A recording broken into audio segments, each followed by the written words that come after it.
സീസണുമായി ബന്ധപ്പെട്ട് സുവൈദി പാർക്കിൽ നടന്നുകൊണ്ടിരിക്കുന്ന ഇന്ത്യൻ മേളയ്ക്ക് സമാപനമായി. ഈ മാസം 2-നായിരുന്നു മേള തുടങ്ങിയത്. വിവിധ രാജ്യങ്ങളുടെ ഫെസ്റ്റുകളായിരിക്കും ഇനി സുവൈദിയിൽ തുടരുക. റിയാദ് സീസണിന്റെ ഭാഗമായി സുവൈദി പാർക്കിൽ അരങ്ങേറുന്ന ഇന്ത്യൻ ഫെസ്റ്റ് ഇന്ന് അവസാനിക്കുകയാണ്. കഴിഞ്ഞ 9 ദിവസങ്ങളായി ഇന്ത്യൻ സാംസ്കാരിക കലാപരിപാടികളാണ് ഇവിടെ നടന്നുകൊണ്ടിരുന്നത്. ഈ മാസം 2-നായിരുന്നു റിയാദ് സീസണുമായി ബന്ധപ്പെട്ട് സുവൈദിയിൽ പരിപാടികൾക്ക് തുടക്കമായത്. ഇന്ത്യൻ മേളയോടെയായിരുന്നു തുടക്കം. സംഗീത സന്ധ്യ, നൃത്തരൂപങ്ങൾ, ഫോക്ക് ഡാൻസ്, ഹാൻഡിക്രാഫ്റ്റ്, പരമ്പരാഗത ഭക്ഷണ വൈവിധ്യങ്ങൾ എന്നിവ Indian മേളക്ക് മാറ്റുകൂട്ടി.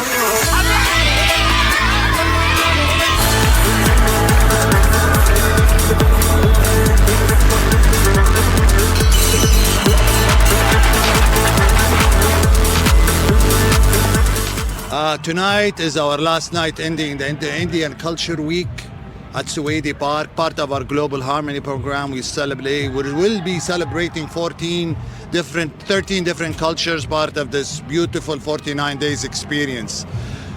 The past 49 days were magical, colorful, and full of spice and love and harmony. Rapper MC Stan, Kanika Kapoor തുടങ്ങി നിരവധി പ്രശസ്ത താരങ്ങൾ ഇന്ത്യൻ മേളയിലെത്തി. ബംഗര, ചെണ്ടമേളം, ഗർഭ, ഗരുഡൻ കളി, ഓണനൃത്തം, നാസിക് ബാൻഡ്, കാവടി തുടങ്ങി നിരവധി കലാപരിപാടികളും മേളയിലെത്തി. ഞാൻ ഇവിടെ വന്നിട്ട് 3.5 വർഷമായി. ഇവിടെ ആദ്യമായിട്ടാണ് റിയാദ് സീസണിന്റെ ഇങ്ങനെ ഒരു പ്രോഗ്രാം കാണാൻ വരുന്നത്. വളരെ നല്ലൊരു എക്സ്പീരിയൻസ് ആയിരുന്നു. നല്ല ഭംഗിയുണ്ട്. എല്ലാ പ്രോഗ്രാംസ് ആണെങ്കിലും എല്ലാം നല്ല രസമുണ്ടായിരുന്നു. ഇവിടെ ഇപ്പം ഞങ്ങൾ DJ കണ്ടു, പിന്നെ വേറെ മാജിക് ഷോ എല്ലാം കണ്ടു. പിന്നെ ഇപ്പൊ ഒരു ഗാനമേള പോലെ ഒരു സംഭവം ഉണ്ടായിരുന്നു, അതും കണ്ടു. നല്ലതായിരുന്നു, എല്ലാം ഇഷ്ടപ്പെട്ടു. കേരളത്തിൽ നിന്നെത്തിയ കലാകാരന്മാരും മേളയുടെ ഭാഗമായി. 9 ദിവസം നീണ്ട ഇന്ത്യൻ മേളയിൽ ടൂറിസം മന്ത്രി ഗജേന്ദ്ര സിംഗ് ഷെഖാവത്ത് അതിഥിയായെത്തിയിരുന്നു.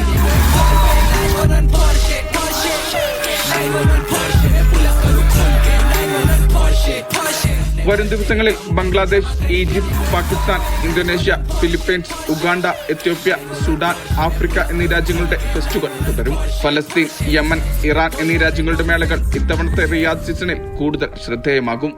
വിവിധ രാജ്യങ്ങളിലെ കലാ സാംസ്കാരിക പൈതൃകം നേരിൽ കാണാനും ആസ്വദിക്കാനും അറിയാനുമുള്ള അവസരമാണ് റിയാദ് സീസൺ ഒരുക്കുന്നത്.